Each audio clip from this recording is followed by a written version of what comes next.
Assalamualaikum warahmatullahi wabarakatuh. Alhamdulillahi wahidil qahhar, al-azizil ghaffar, mukawwirul li'alan nahar, tadhkiratan liqulubi wal absar. Ashhadu an la ilaha illallah wahdahu la syarikalah, wa ashhadu anna sayyidana Muhammadan abduhu wa rasuluh. Allahumma salli wa sallim wa barik ala sayyidina Muhammadin wa ala alihi wa ashabihi ajmain, amma ba'd.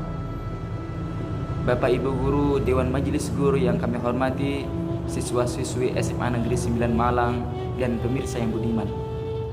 Syukur alhamdulillah kita ucapkan kepada Allah Subhanahu wa taala karena Allah masih memberikan nikmat yang begitu banyak. Allah masih memberikan hidayah serta inayahnya kepada kita semuanya, sehingga kita masih bisa melaksanakan kewajiban kita puasa Ramadan, melaksanakan kewajiban-kewajiban yang lainnya.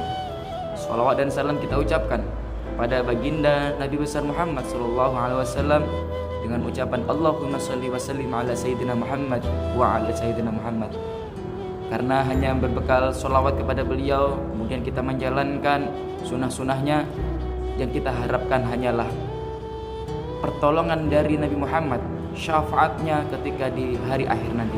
Mudah-mudahan kita termasuk umatnya yang mendapatkan syafaat kanjeng Nabi Muhammad SAW. Amin ya rabbal alamin. Para hadirin yang budiman, ada suatu kisah. Kisah ini dari sahabat Nabi Abu Darda. Suatu ketika Abu Darda ini berdoa kepada Allah Subhanahu wa taala setelah menjalankan sholat tahajud. Setelah sholat tahajud, berdoa sepanjang malam sampai subuh. Bunyi doanya sangat simpel. Beliau berdoa, Allahumma kama ahsanta khulqi fahassin khuluqi. Yang artinya adalah, ya Allah, Engkau telah memperbagus wajahku, Engkau telah memperbagus ciptaanmu ini, maka perbaguslah akhlakku. Doanya sangat simpel ya, hanya itu saja. Tetapi doa ini diulang-ulang sampai menjelang subuh. Kemudian istri dari Abu Darda, yaitu Ummu Darda ini bertanya, wahai suamiku, kenapa doamu hanya itu terus, meminta agar bagusnya akhlak, meminta hanya bagusnya akhlak? Kemudian Abu Darda mengatakan, ketahuilah wahai Ummu Darda, bahwasanya kebagusan akhlaklah yang akan mempermudah seseorang itu masuk ke surganya Allah. Sebaliknya, dengan akhlak itu pula lah orang akan mudah untuk masuk nerakanya Allah Subhanahu wa taala. Siswa-siswi SMA Negeri 9 Malang, pemirsa yang budiman yang dirahmati oleh Allah Subhanahu wa taala. Ternyata Rasulullah diciptakan, kemudian Rasulullah diutus ke muka bumi ini pun yang pertama yaitu adalah untuk menyempurnakan akhlak-akhlak manusia. Sebagaimana hadis beliau, innamal bu'istu liutammima makarimal akhlak. Beliau bersabda, Rasulullah, sesungguhnya aku diciptakan, aku diutus di muka bumi ini untuk menyempurnakan akhlak. Ini menandakan bahwasanya akhlak begitu penting, bahwasanya adab itu sangat penting sekali. Dan akhlak inilah yang mulai pudar pada era zaman sekarang ini. Kita ketahui bersama, di era modernisasi yang seperti ini, antara laki-laki dan perempuan yang hubungan begitu bebasnya, antara yang besar dengan yang kecil, sudah tidak bisa ada tenggang rasa lagi. Yang muda tidak bisa menghormati yang tua, yang tua tidak bisa menghargai yang muda. Nah, ini merupakan problema kita. Ini merupakan permasalahan yang ada di dunia pendidikan kita sekarang ini. Maka ulama mengatakan al-adabu fauqal ilmu. Adab itu adalah di atasnya ilmu. Jadi kita, selaku kita ini santri, selaku kita ini siswa, maka kita sebelum mencari ilmu, yang perlu kita persiapkan adalah adab kita kepada guru kita. Maka kalau kita lihat dari mungkin dari piramida segitiga gini, yang paling pertama itu adalah adab, yang tengah-tengah ini adalah ilmu, dan yang paling bawah adalah praktisi. Jadi ketika seseorang siswa atau siswi mencari ilmu, maka yang perlu dipersiapkan pertama yaitu adalah adabnya dulu. Bagaimana dia adab kepada guru, bagaimana dia adab terhadap ilmunya yang akan dicari. Ilmu itu bisa dicari dari semua hal-hal yang tersirat maupun yang tersurat. Hal-hal yang tersirat, ilmu di luar sana, ilmu alam, ciptaan Allah, subhanallah, begitu besar ciptaan Allah, langit, kemudian pohon-pohonan, semua yang diciptakan Allah ini adalah ilmu. Dan hanya orang-orang yang berilmulah yang bisa memahami itu. Maka disebutkan, inna fi khalqis samawati wal ardi wa ikhtilafil laili wan nahari la ayatil liulil albab. Ya, sesungguhnya penciptaan Allah ini, langit, bumi, siang, malam, dan pergantian ya siang dan malam itu, maka ada tanda-tanda kebesaran Allah bagi orang-orang yang berpikir. Artinya orang-orang yang berpikir ini adalah orang-orang yang berilmu. Orang-orang yang berilmu akan memikirkan gimana caranya Allah ini bisa menciptakan bumi seluas ini. Ini semuanya tidak akan terjadi kalau Allah itu tidak benar-benar esa. Kalau Allah itu memang benar-benar tidak maha kuasa. Tidak mungkin langit bisa berdiri kokoh tanpa adanya tiang. Tidak mungkin ada siang ada malam jika Allah ini tidak berkuasa. Maka semuanya itu yang berpikir hanyalah orang-orang yang berilmu. Ya. La ayatil li ulil albab. Maka ulil albab ini adalah orang-orang yang berpikir, orang-orang yang berilmu. Kemudian hal-hal yang tersirat. Ilmu yang tersirat itu adalah ilmu-ilmu yang disampaikan Bapak Ibu guru, ilmu-ilmu yang ada di buku, di Al-Quran. Itu yang tersirat, yang kelihatan. Maka ketika kita sudah bisa menghormati buku kita, ada buku mata pelajaran, dihormati, membawanya pun seperti ini, ya, tidak ditenteng. Apalagi membawa Al-Quran harus dihormati. Kemudian bertemu dengan gurunya, mengucapkan salam, assalamualaikum Bapak, assalamualaikum Ibu.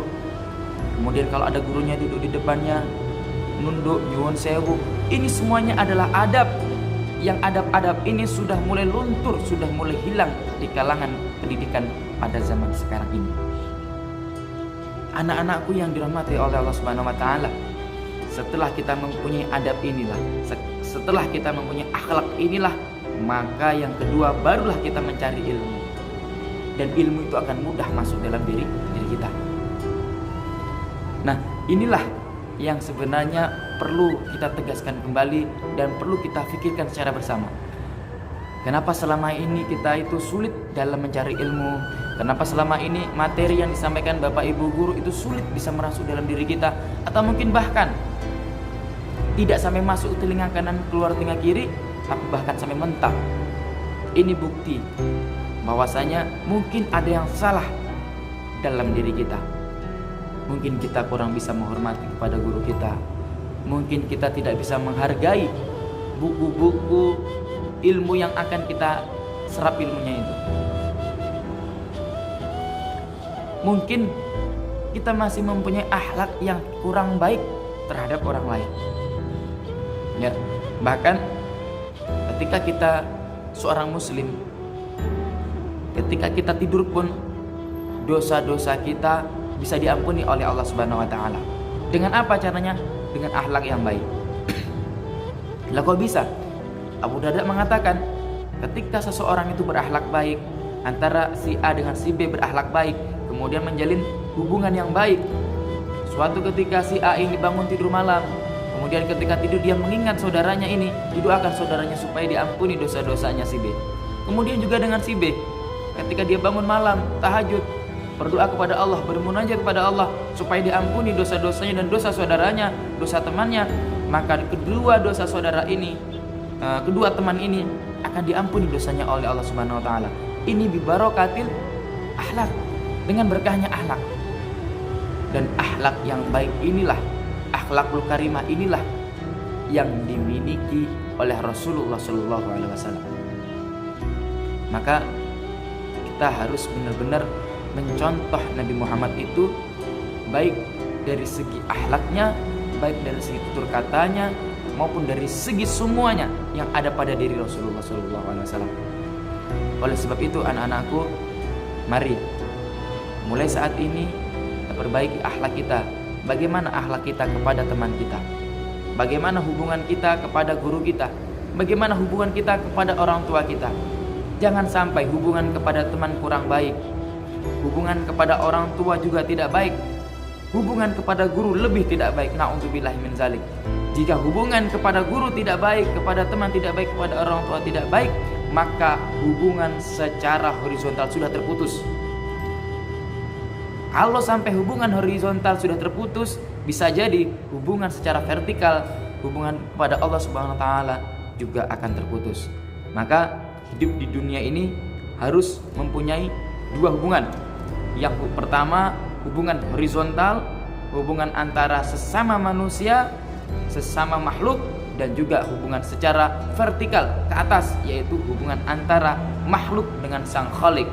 Ingat, orang yang memutuskan tali silaturahim, dia akan memutuskan rezeki. Ya, orang yang memutuskan silaturahim, dia akan memutuskan rezeki.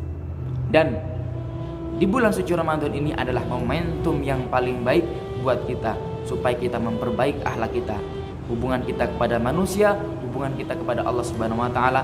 Mudah-mudahan di bulan suci Ramadan ini bisa terjalin lagi dengan baik, bisa terjalin lagi dengan harmonis. Akhirnya nanti selesai Ramadan, hubungan kita sudah biasa lagi dengan teman kita, dengan saudara kita, dengan guru-guru kita. Dan hubungan kita yang selama ini sudah jauh dari Allah Subhanahu wa taala, sudah lama